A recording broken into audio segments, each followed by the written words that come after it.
Monsieur le coprésident, chers collègues, Monsieur le secrétaire général des Nations Unies, Mesdames, Messieurs, je salue le leadership de la France et de l'Arabie Saoudite, ainsi que l'engagement de tous ici présents pour la cause palestinienne. Cette conférence se tient au moment où la conscience universelle est profondément bouleversée par la situation insoutenable à Gaza, une situation qui a dépassé toutes les limites. Nous assistons à une tragédie indescriptible, aux allures d'un nettoyage ethnique.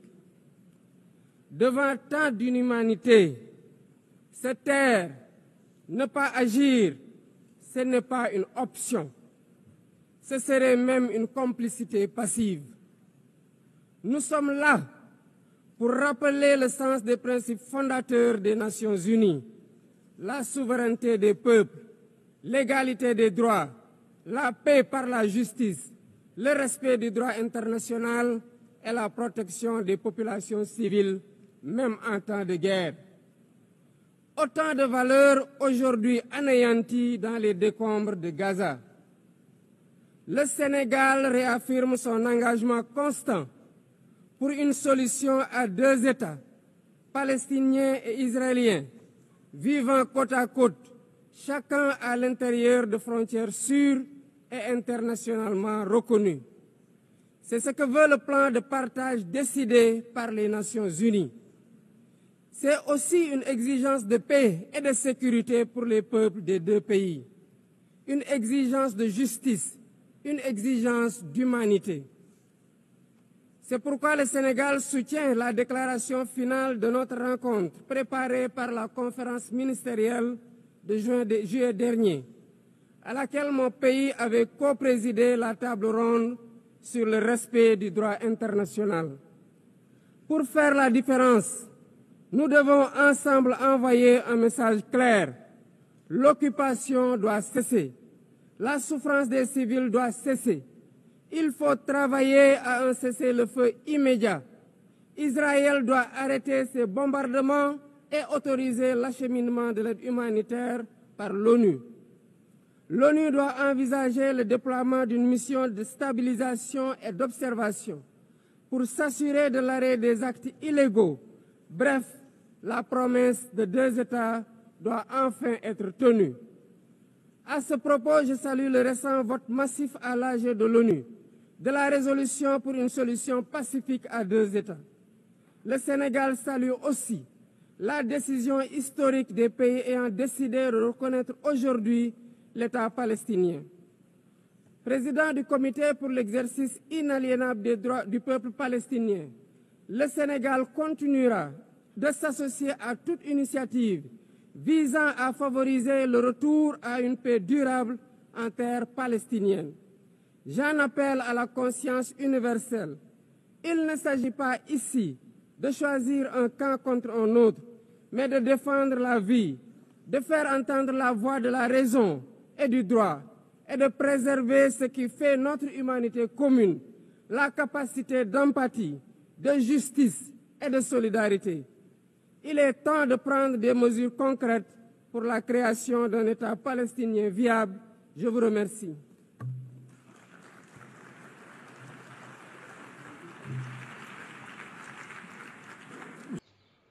waa xam naa di firi rek tekki ci wolof ci déggin wi doonte làkk wiñ koy làkk taxut ma géeju ci waaye nag di ko baaxee mbokki taalibe yi ndax dafa doon taxawaay boo xam ni dugguleet nag naka jekk Sénégal taxawaay bii la masa am ci wetu Palestine. Sénégal yi réew mi ko njëkk a reconnaître comme réew mu moom boppam loola ca jamonoy Senghor la dem buñ fàtte sax ni Yasser Arafat bañ nga xamee ni reconnaître guñ leen nga xam ne amuñu passeport Sénégal la ko daan jox passeport diplomatique Sénégal la daan tukkee kon taxawaayu Sénégal ci cause Palestine yàgg na la ko indi nag mooy réew mi danoo jàppe Palestine seen mbokkum jullit boo xam ne ñu mbokkum jullit war a taxawoo mbokkam noonu lañ ko war a taxawoo te jamono boobu de bu ngeen fàttalikoo réew mi ku ko jiite woon du woon ab jullit waaye nag taxawaayu mag ñi def na jeexital ci askan wi ak ñëpp ba nit ñu jullit sax am na loo xam ne danañ ko sédd cër waaye naka jekk buñ fàttalikoo Abdoulaye Wade position yu metti la ci daan am ba yooyu daana ko jural sax yennati sanction ndax moom it loolu li gëmoon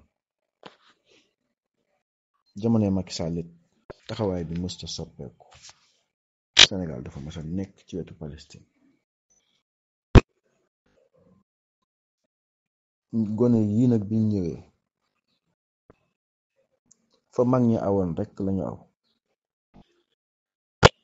waaye nag seen bos dafa am luñ ci yokk mooy daanaka duñ jël position noppi waaye nag dañ koy argumenté ba noppi taxawaay boobee ñu layal ko yemuñu ci layal ko nag waaye di woote réew yi nga xam ne dañuy woowee seen bopp réew yu mag ci tooñ gu réy gi ñu jóg ci waxtu wu nekk président Diomaye dénoncé woon na ko daaw dénoncé bu metti discours bu ba mu fa defoon àdduna sépp da ko waroon waaye bu ren jii nag dafa ñëw confirmé waat ko li tax bu ren bi nag bari doole mooy dénoncé bi nga xam ne ñoom dañuy taxaw di jéebaane ñi nga xam ne dañoo nanguwuta reconnaître Palestine comme am réew dafa jur effet ba ren ji juróom-ñaari dëkk reconnaître nañ ko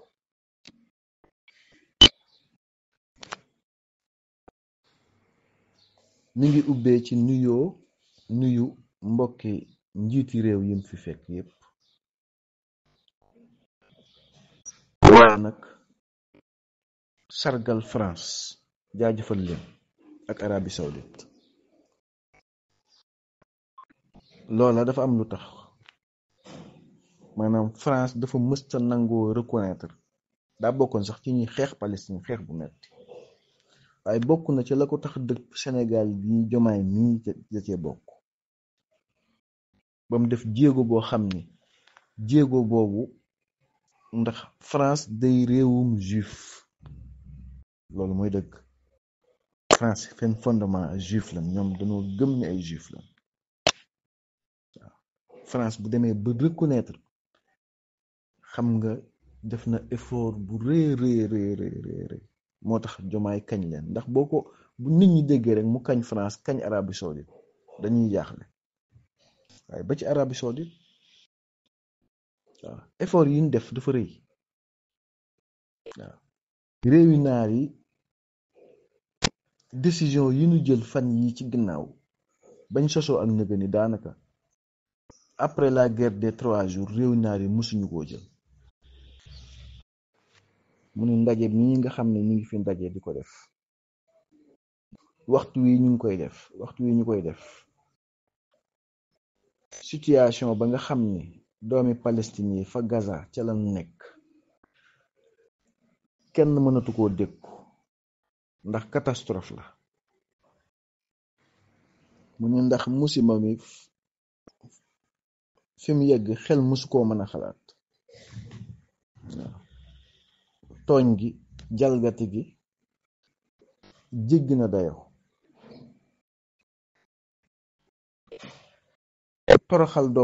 toroxal doomu aadama gi ak faagaagal leen goo xam ni fam jëm ak lañ ko mën a tudde sax mooy bëgg a faagaagal aw askan génne leen ci kaw suuf loolu la ñuy def moom la wax nettoyage ethnique waaw fexe ba daanaka nit xëy suba daan ne wolof waratu la am noonee la Israël di def dafa mel ne ñoom lañ bëgg mooy palestinien dootul am. musiba mu toll nii nag képp koo xam ni waxtu wi nga xamee ni yaa ngi àdduna xew na nga noppi ci doonatul rek maanaam ak càggante, waaye danga bokk ci musiba moom mi ñi koy def, ndax noppi waru ci. jataay bi ñun li ñu dajale fii lenn rek la, fàttalante tëralin wu maandu yi nga xam ne moom la jamono war a doxe. muy bi ci jiitu, réew mu ne sañ-sañam ci doxe ci sàmm ak moomeelam,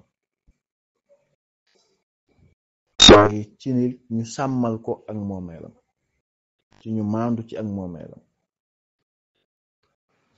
kenn ku ci nekk sart yi nga xam ni mooy sart les sartes internationales, ñun ñëpp dañoo daje, àdduna sépp daje daan ni lii moo jaadu, fii lañu war a aw, ñun ñëpp ñu ànd siñe ko, yooyee ñu respecté ko. la tax muy wax loola mooy Israël day xëy suba ba ngoon yooyu di ko dagg di wacc te kenn du wax. jàmm, sàmm jàmm ji, waaye jàmm ji ñu ngi koy sàmme ci yoon am, yoon taxaw taxawaay wu maandu, wu digg doomu, wu dëggu, moo mën a tax jàmm am ci àdduna. ndax dafa war a yegg ba ci guerre sax bu amee, ñi nga xam ne ñooy population civile yi moom dañoo war a respecter li nga xam ne mooy seeni àq. Sénégal nag moom naka jekk fi mu mas a taxaw, ni mu ko mas a xalaate mooy mu am ñaari peuple doon ñaari état, Palestine am nële, Israël am nële. waaw loolu yi lañ mas a juboo, loolu yi lañu signé woon, ñu war koo dëggal. Sénégal moom fi mu toll mooy day soutenir ba nëgëne déclaration finale bi nga xam ne, rencontre bi nga xam ne amoon na ci weeru juin bii ñu weesu. déclaration boobu Sénégal dafay taxaw fii di dëggalaat boppam, di ko soutenir. déclaration boobu nag Sénégal moo nekkoon ki nga xam ne moo ko doon présider, maanaam darajay kilifteef ji moom lañ ko dénkoon. lañ ca déclaré woon mooy ñun ñëpp nañu ànd taxaw ci kenn ku ci ne sàmmal sa moroom ay àqam. loola la muy mën a amee mooy droit international bi, li nga xam ne juboo nañ ci ñun ñëpp ci tënk nañu àdduna nii lay tëddee nii lay doxe, lii lañ juboo voté ko, loolee nañ ko respecté te di ci dox. loolu nag Sénégal mi ngi delluwaat di ko waxaat ca kaw, te di ci woo réew yépp ñu dikk loolee ñu doxal ko te dëggal ko. yooyu nag li ci jiitu mooy massacre bi am fee ca Palestine dafa war a jeex. ñu wax Israël dëgg, Israël dafa war a jóg foofa. dañoo war a am ab cessez-le-feu boo xam ne Israël dafay jóge, bàyyi bombardement yi ak palestinien yi muy rey. loolu mooy bi ci jiitu, ndax tëjum réew ñu nangoo benn jumtukaay ci lekk ak naan, li ñuy wax canal humanitaire yi, di fa dugg ba noppi di leen bombardé, ñëpp toog di seetaan, jekkut jaaduwul. loolu dafa war a dakk fi saasi, te ONU dafa war a jël ay responsabilité am, organiser te yónni fa ñoo xam ne dañuy taxawu maanaam Palestine. waaw ñooñu fay dem di ko taxawu, xool dégâts ya fa nekk, ñu xool ñu ci amee solution. li nga xam ne daal waxoon nañ ko, ONU dafa war a taxawu voté tey ñu def reconnaître ñaari état wu Palestine, état wu Israël. Sénégal nag loolu la taxaw moom ci di ci bay tànkam, di ci woo ñëpp. waaw te ONU dafa war a jël ay responsabilité am, ndax lii rek moo mën a indi jàmm ci gox boobu. li ñu dajale fii du tànn nit ki fu mu far, kii dafa far fii, kii dafa far fële. déedéet waaye dañuy far ci njub, dañuy dox ci njub, dañuy tànn ak jaadu, dañuy tànn ak maandu. yii yëpp mooy ak dund lañuy défendre, ak tëralin wu jaadu wu sell wu maandu lañuy défendre. waaw mi ngi ko tëjee ci position Sénégal daal mooy li muy soññewaat mooy jot na sëkk daanaka wees na ñu taxawal état palestinien bu leer naññ, bu taxawaay bu dëgër, doon am réew comme réew yépp moom boppam, ndax jàmm dellusiwaat ci gox boobu.